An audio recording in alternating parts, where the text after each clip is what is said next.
Se for para ser, será. Assim leva a vida da minha convidada de hoje, que começou a ler tarde, aos 17 anos, ama histórias de terror e é uma das booktubers mais bombadas da rede, com mais de 12 mil seguidores. As lições de vida que ela aprendeu ao longo do caminho, você acompanha a partir de agora aqui no Educação.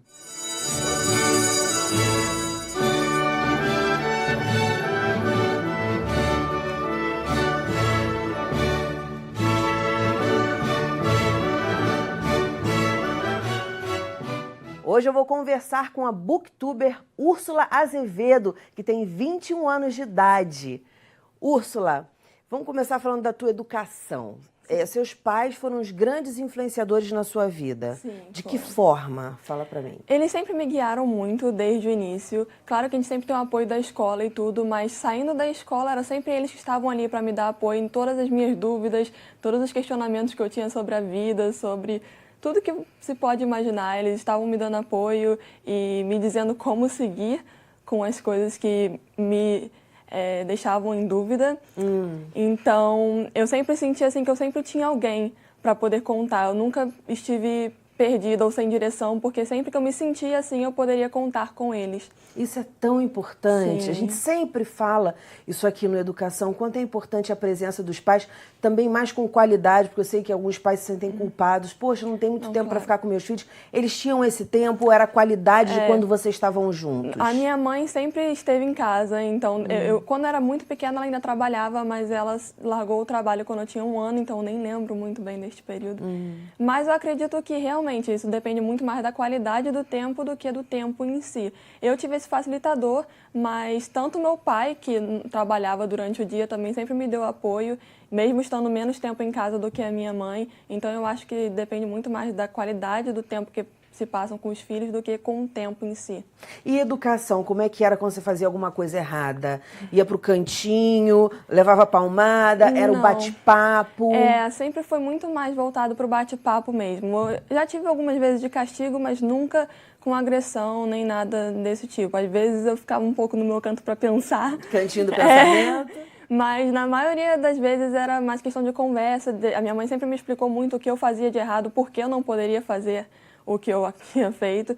Então eu acho que isso ajuda muito também a criança entender o que aconteceu e também entender por que ela não pode mais fazer aquilo, né? Porque às vezes ela pode até entender que não pode, mas não entender o porquê não pode. Isso pode fazer com que ela volte a ter a mesma atitude no futuro. É uma coisa que eu não compreendia, porque eu sempre fui a criança dos porquês. Não é porque isso. Eu queria entender era um pouco o assim motivo também. daquela ordem, ou daquela proibição. Isso é muito importante. E eu acho que na infância, de forma geral, as crianças são curiosas, né? Então, é comum a criança ter esse questionamento de por que não e por que fazer de um modo e não do outro, né? Você foi uma criança feliz? Fui, com certeza. Você diz que gosta muito de terror, no seu canal você fala muito de livros de terror. Como é que começou isso? Então, como começou exatamente, eu não sei dizer. Desde a infância eu já tenho esse interesse. Eu lembro que quando eu era bem pequena, eu ia na época às locadoras que existiam e queria sempre alugar algum filme de terror e meus pais não deixavam. Na época eu era bem pequena mesmo. E conforme eu fui crescendo, eu sempre pedia para os meus pais, poxa, deixa eu assistir esse filme, eu quero muito assistir aquele filme que lançou. E quando eu tinha um pouco menos de 10 anos, minha mãe começou a deixar uns filmes de suspense, assim, mais tranquilos. E ela foi percebendo que eu gostava e queria assistir cada vez mais. E eu nunca fui muito impressionada, então eu não ficava com medo. Desde pequena me interessava assistir aos poucos, né? Não comecei com os pesados, é claro. Mas cada vez fui me interessando mais e aos poucos fui entrando mais nesse mundo do terror. Você sabe que eu adorava filmes de terror também, mas a minha avó falava pra mim, não fica assistindo não que você é muito impressionada. E eu era impressionada, mas eu gostava de ficar assistindo aquilo. Hoje eu gosto de suspense, curto mais suspense. Eu gosto de suspense também, mas o meu amor mesmo é pelo terror. Então, já que seu amor é pelo terror, vou te perguntar, qual foi o maior terror que você passou na tua vida? Seja na escola, em casa, uma queda, qualquer coisa. Qual foi o momento de terror que Úrsula passou na vida dela? Olha, terror, eu não sei dizer, porque terror me remete muito a uma sensação de pânico, de uma sensação muito intensa. Eu não consigo... Já tive arrependimento, já tive momentos ruins, mas terror mesmo, eu não consigo identificar assim de imediato com nenhuma situação específica. Que de mais importante você aprendeu em casa, Úrsula? Eu aprendi a sempre correr atrás do que eu quero, do que eu desejo, não esperar que as coisas venham até mim, mas fazer por onde para conseguir alcançar o que eu desejo. Eu acho que isso é uma das coisas que eu mais levo hoje em dia, que eu aprendi também desde pequena. Isso, você fala que você aprendeu em casa essa coisa de batalhar, ir lá e correr atrás dos seus sonhos. Mas, ao mesmo tempo, o seu lema é: o que tiver que ser, será. Como é que essas coisas se conjugam? Porque muita gente escuta isso e fala assim: caramba, mas se tiver que ser, será, então é meu destino, não adianta correr atrás. Então, o que eu acredito é bem diferente disso, na verdade, porque eu acho que nós temos sempre que batalhar pelo que nós queremos, mas existem coisas que estão fora do nosso controle. Então, existem coisas que estão destinadas a acontecer com você e você vai batalhar por elas e você vai conseguir. Mas existem outras coisas que, não importa o quanto você batalhe, não são para ser. Então, esse lema está mais relacionado a essas coisas que estão fora do nosso controle, na verdade. Mas eu sou de seguir sempre a questão de batalhar pelo que nós queremos, batalhar pelos nossos sonhos. Mas, é claro, existem coisas que nós não conseguimos alcançar por motivos diversos, não por uma questão nossa, e aí não é questão de não ser suficiente, é questão de fatores diversos estarem ali entre você e o objetivo. É difícil, né? Quer dizer, eu acho que você tem toda a razão, a gente não está no controle o tempo todo, tem coisas que não adianta. Como é que no dia a dia você consegue medir isso, Úrsula? Quando dá para ir batalhar até o final e quando é para desapegar e falar: eu entrego? Eu acho que depende muito da situação. Na maioria dos casos, eu sempre tento ir ao máximo que eu posso antes de desistir. Eu não gosto de desistir das coisas, então eu sempre tento batalhar o máximo que eu consigo para alcançar algo que eu desejo. Mas se eu percebo que eu não estou tendo resultado nenhum já por um tempo além do que eu estava esperando, aí eu já começo a repensar. Nem sempre é um processo fácil. Não é, né? Mas às vezes a gente tem que aceitar também que as coisas não deveriam acontecer dessa forma. Escola. Você falou que tive alguns probleminhas com professores, mas nada grave. O que te irritava muito num professor? Falando desses probleminhas. Então, me irritava muito o professor com preferência de aluno. Isso é algo que eu sempre tive muito problema. E também me irritava muito professores que não davam voz para os alunos. Não no sentido de querer escutar ou querer que o aluno ensinasse ou algo assim, mas às vezes os alunos tinham dúvidas que não eram levadas tão a sério pelos professores. Eu já tive alguns professores que eu sentia que não levavam os alunos tão a sério, não ouviam tão bem os alunos e acreditavam estar em poder absoluto dentro de sala de aula, quando na verdade é uma relação de troca, eu acho. Eu acho que os professores estão ali para ensinar, mas eles também têm que ouvir as dúvidas dos alunos ou sugestões ou qualquer problema, porque às vezes os alunos não estão entendendo tão bem a forma como o professor ensina, mas ele também não está disposto a ouvir e tentar melhorar ou talvez explicar a dúvida de outra maneira. Já tive professores com aquele método: não tem como explicar de outra forma, que eu não concordo muito. E esses problemas assim já me fizeram me desgastar um pouco na escola. Sempre tem como explicar Sempre de uma tem, outra forma. 17 anos, aos 17 anos você se tornou uma leitora. E você é apaixonada, já leu muitos livros, fui lá no seu canal. Por que esse tempo todo, Úrsula? Para começar a ler? É. Então, eu também não sei explicar porque eu demorei tanto tempo. Eu realmente nunca tive muito interesse. Eu acho que eu nunca tinha lido um livro que realmente me interessasse. Um livro que fosse do estilo que eu gosto de ler. Então, no passado, eu já li muitos livros na escola, alguns até bem interessantes, mas não era aquele livro que me fazia ter vontade de ler mais. E quando eu tinha meus 17 anos, que foi quando eu comecei a ler, foi algo muito repentino. Eu estava passando por uma livraria, não me lembro por qual motivo, e eu li a sinopse de um livro que me chamou muita atenção. De terror? Não era exatamente terror, ele era um romancezinho sobrenatural. Naquela época eu me interessava mais. Eu comecei por aí, na verdade. Não era só romance, era uma mistura de romance com terror. Tinha um lado não chegava a ser terror, mas era sobrenatural. E esse livro fazia parte de uma trilogia, era o primeiro livro. Então, depois desse, eu tive vontade de ler os próximos. E quando essa trilogia acabou, eu sentia falta de ler outros livros. E daí começou. E eu comecei a sempre acabar um livro, querer ler outro, e comprar outro e ler. Foi assim até hoje. Aí você lê quantos livros por mês, por semana, sei lá? Olha, no ano passado, eu estava com uma média de 5, 6 livros por mês. Chegando no final do ano, eu passei por um período muito conturbado, assim, de tempo. Então, conciliar trabalho, faculdade, mais final de período de faculdade foi completamente estressante. E aí meu ritmo caiu muito. Esse mês, agora, eu só li 2,5 livros. Então, ainda não consegui recuperar o ritmo que eu estava tendo no ano passado. Mas eu acho que isso é algo muito relativo, porque depende da sua disponibilidade de tempo. Claro. Depende de inúmeros fatores. Ritmo de leitura, tem gente que Sim. gosta de ficar mais tempo ali, O livro também faz com que o ritmo possa ser maior ou menor.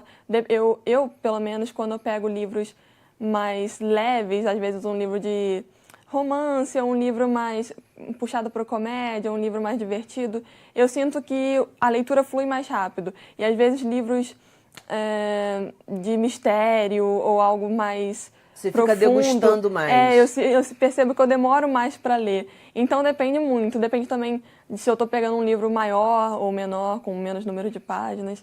Então varia. Você falou que um grande orgulho seu é incentivar as pessoas a ler. Como é que você faz isso no teu canal? Então, eu gosto sempre de tentar passar para as pessoas que ler é importante por inúmeros fatores e que ler pode ser uma experiência diferente para cada tipo de pessoa e que não necessariamente a experiência que ela teve com um livro no passado pode ser a mesma que ela vai ter no futuro, porque eu via muito isso em mim.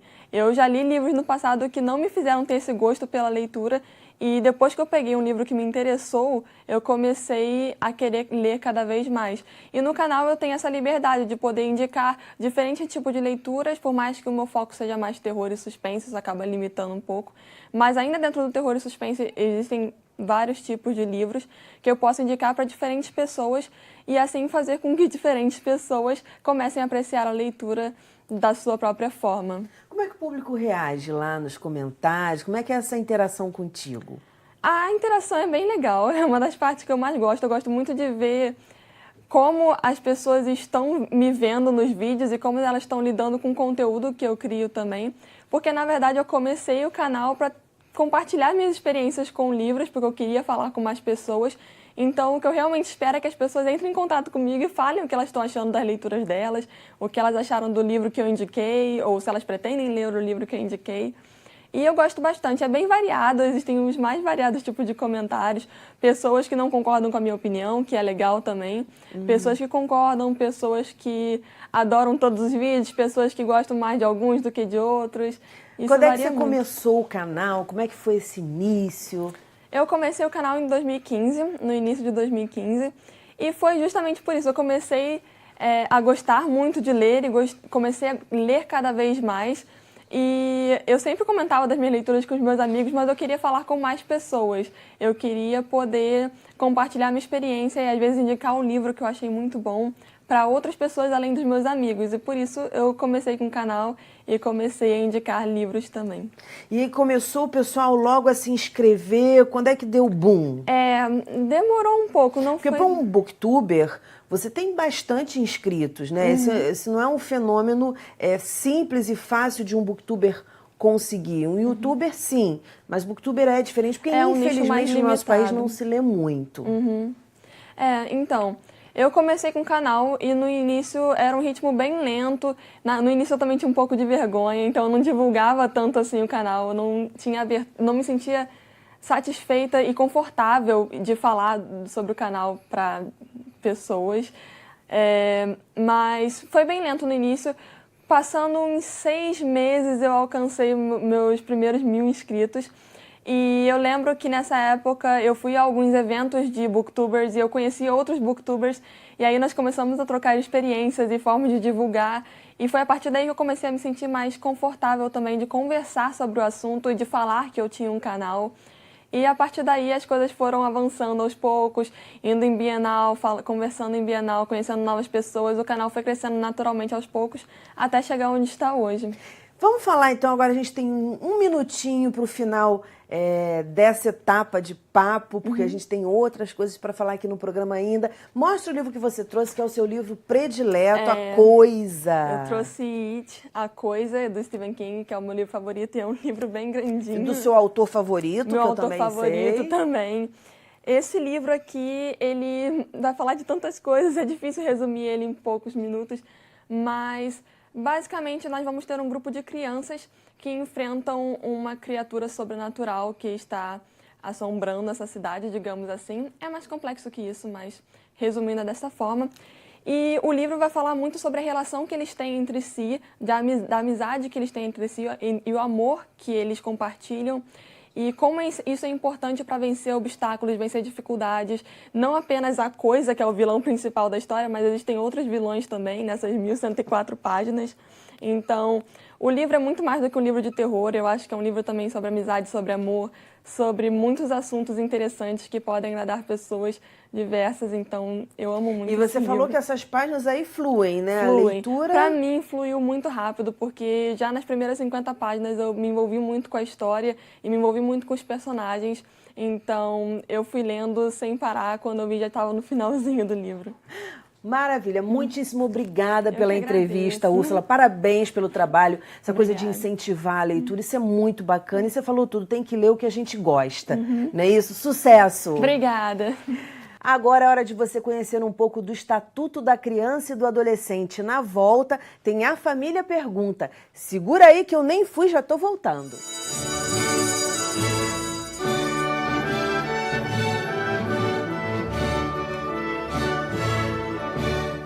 Nós estamos no momento A Família Pergunta. Aqui, responsáveis por crianças e adolescentes vão poder tirar dúvidas com especialistas. Você manda sua pergunta para a gente pelo e-mail educatvAlerge@gmail.com e nós vamos encontrar um profissional para te dar a resposta. Hoje, quem pergunta é Flávia Moreira Rocha Carneiro, advogada, que tem uma filha biológica de 10 meses e ajuda a criar a afilhada de 10 anos. E quem responde é Regina Lúcia de Assis Oliveira, pedagoga com especialização em psicopedagogia. Muito bem-vindas e fique à vontade, Flávia, para fazer suas perguntas. Então, a gente, quando está no momento gestante, a gente normalmente lê muitas coisas, mas na hora que a gente precisa pôr em prática, às vezes as dúvidas surgem assim como se a gente não tivesse lido absolutamente nada.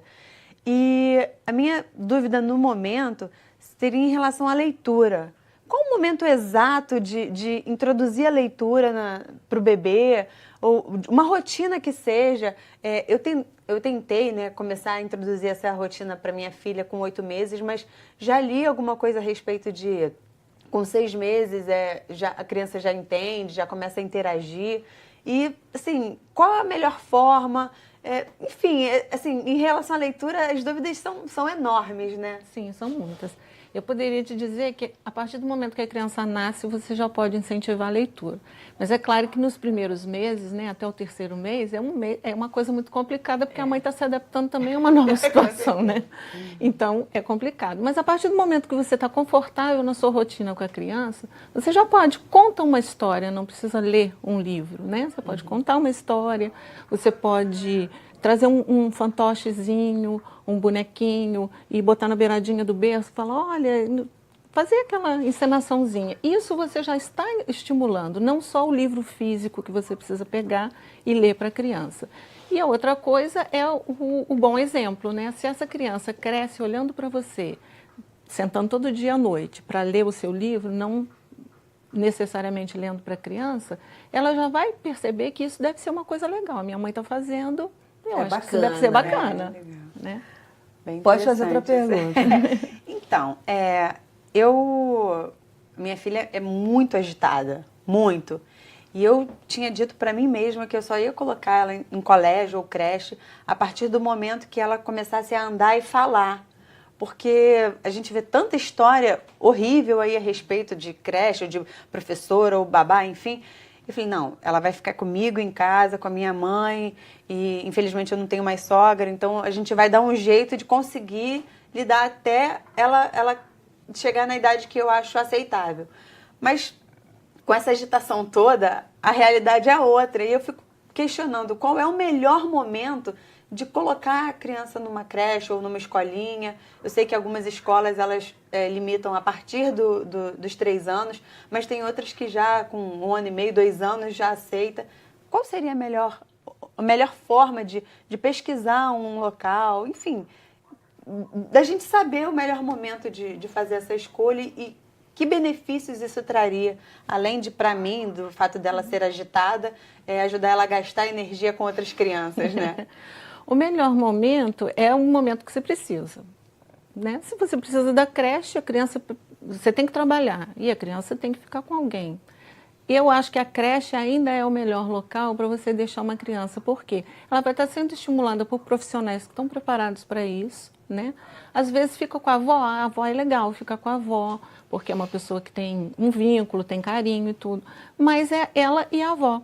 A questão do estímulo depende muito dessa avó estar preparada ou não estar preparada, de ter vocação para isso, né? De ter paciência para isso, porque depende muito da idade também. Então, o melhor local é a creche. E a melhor maneira de você escolher uma creche é você conversar com outras pessoas, né? Um colega de trabalho, uma vizinha. É o boca a boca. É o boca a boca. É perguntar, aquela creche ali é boa mesmo? Seu filho está lá há quanto tempo? Já teve algum problema lá? E quando for visitar a creche, é perguntar tudo. Olha, a segurança, isso daqui é assim, como é que funciona? A criança sobe essa escada? Como é que é para subir essa escada? Você tem um portão? Né? É a gente fazer esse tipo de pergunta que, às vezes, as pessoas ficam inibidas de fazer essa pergunta. É perguntar mesmo e esse boca a boca. É perguntar para quem já tem filho na creche. Essa questão das doenças.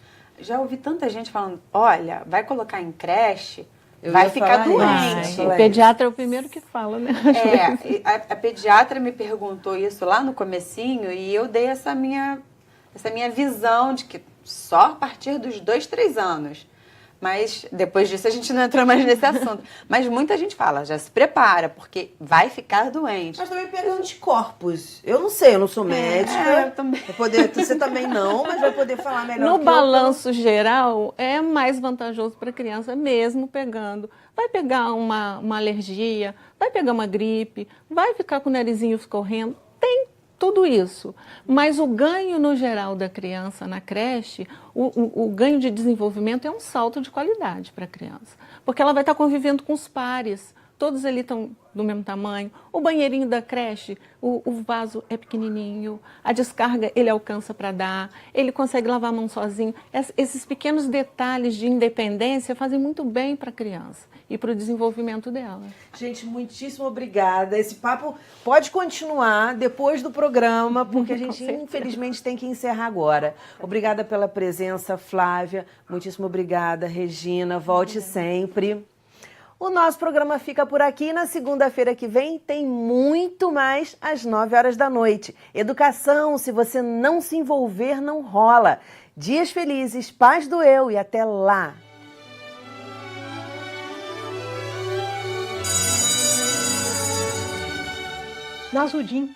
Nasrudim estava embaixo de um poste de luz procurando algo. Catava. Um amigo dele passou e falou assim, ô Nasrudim, tá fazendo o que é isso, gente? Oxe, tô procurando minha chave, né? Caiu e eu tô catando. Aí um amigo dele disse, vou te ajudar. E tá aqui, cata daqui, cata dali, cata daqui, cata dali. Quando de repente o amigo resolveu perguntar a ele, ó Nasrudim, tu tem certeza que essa chave caiu aqui mesmo? Ele falou assim, olha, a certeza que eu tenho é que ela caiu dentro de casa, mas é que dentro de casa tá escuro, né?